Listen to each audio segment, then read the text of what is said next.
Bismillahirrahmanirrahim. Assalamualaikum warahmatullahi wabarakatuh. Perkenalkan, nama saya Nafira Ainurnifiat. Saya dari manajemen kelas G. Di sini saya sebagai moderator dari kelompok 6. Di sini kelompok 6 akan menjelaskan atau mempresentasikan generasi muda dalam mencegah korupsi.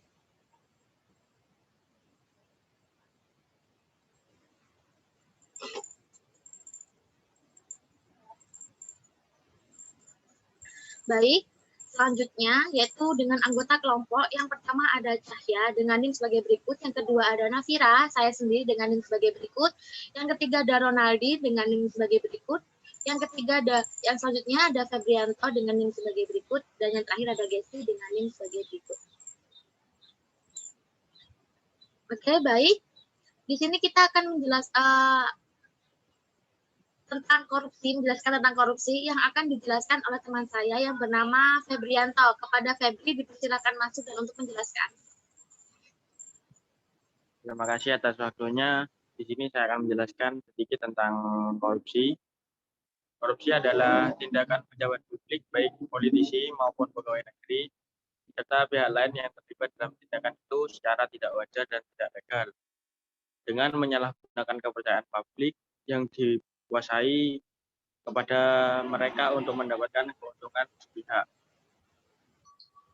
Terima kasih. Nah, selanjutnya jenis tindakan pidana korupsi yang akan dijelaskan oleh Saudara Rama. Kepada Saudara Rama dipersilakan masuk untuk menjelaskan. Oke, baik. Di sini saya akan menjelaskan jenis tindak pidana korupsi. Yang pertama, penggelapan dalam jabatan.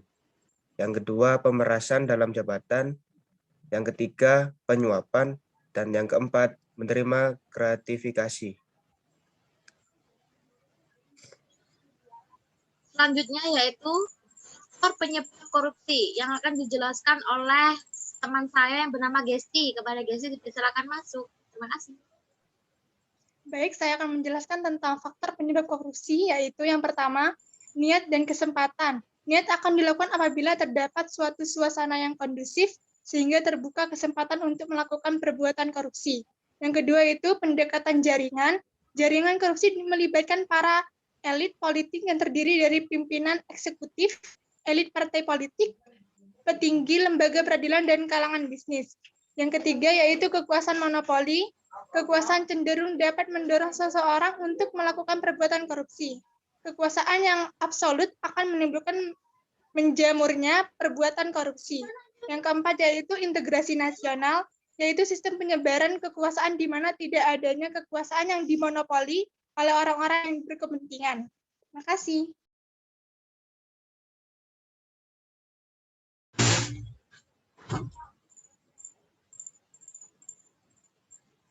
Baik, selanjutnya yaitu nilai yang harus ditanamkan yang akan disampaikan oleh teman saya bernama Ronaldi.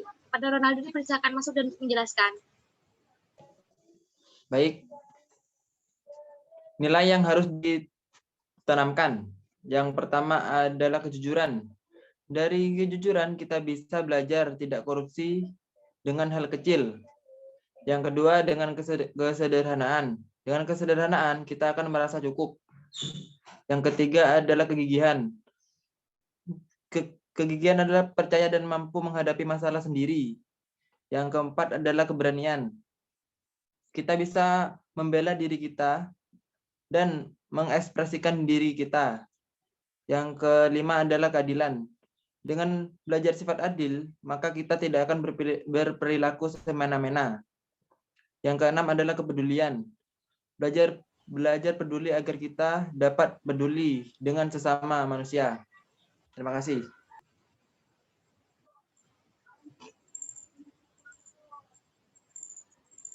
Baik, selanjutnya yaitu kan generasi muda yang akan dijelaskan oleh saya sendiri. Baik, yang pertama itu memperkuat pendidikan agama. Pendidikan agama dilakukan untuk memberikan edukasi dan penyadaran bahwa setiap tindakan yang dilakukan akan berjalan dengan lancar. Yang kedua, pelatihan dan pendidikan anti korupsi, sehingga masyarakat mampu dan mau untuk bergerak melawan tindakan korupsi tersebut. Yang ketiga, pendidikan berbasis kampung, agar nilai-nilai anti korupsi ini masuk dalam setiap sendi kehidupan masyarakat secara umum. Jadi diadakan sosialisasi, berarti bergerak di kampung gitu.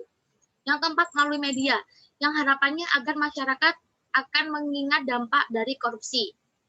Jadi kalau kita pengguna aktif media sosial, itu kita sering melihat hukuman-hukuman yang diberikan oleh aparat hukum untuk koruptor. Jadi kita mungkin kalau lihat sering-sering, mungkin kita bakalan takut dan tidak akan menjalankan korupsi. Yang selanjutnya yaitu implikasi pemuda yang akan dijelaskan oleh teman saya bernama Febri. Pada Febri silakan masuk. Implikasi pemuda ini dibagi menjadi 4. Yang pertama ada pemahaman mengenai korupsi yang ada di masyarakat. Yang kedua, munculnya kepekaan masyarakat terkait permasalahan korupsi. Yang ketiga, munculnya gerakan bersama untuk melawan korupsi. Dan yang terakhir adalah memunculkan kondisi yang dinamik dalam kehidupan untuk memberantas korupsi yang ada. Terima kasih. Baik. Baik, terima kasih. Telah mendengarkan presentasi dari kelompok 6. Kurang dan lebihnya kelompok 6 mohon maaf, dan saya sebagai moderator dari kelompok 6 mohon undur diri. Wabillahi taufik wal hidayah. Wassalamualaikum warahmatullahi wabarakatuh. Terima kasih.